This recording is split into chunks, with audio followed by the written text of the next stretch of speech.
Welcome to Pindar Poetry. We hope you learned something new. You start by inserting the SD card and confirming the device recognizes it. This is the first actionable check. Once the card is seated, open Settings and go to Storage to see the new volume. Make sure you back up anything on the card because the next steps will format it. If the phone offers use as internal storage, choose that option. If not, prepare to use ADB or an app to adopt the card. This initial sequence avoids preventable data loss and sets the device up correctly.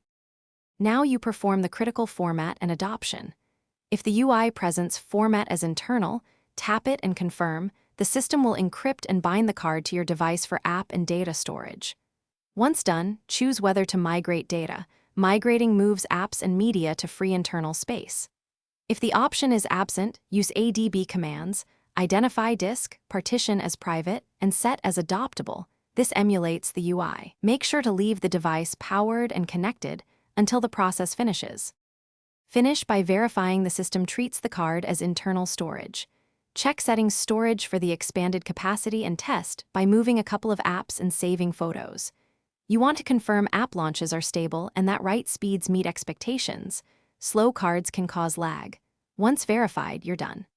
If something goes wrong, one key troubleshooting tip: reformat the card and redo adoption, or try a higher class card. Incompatibility or a faulty card is the most common culprit.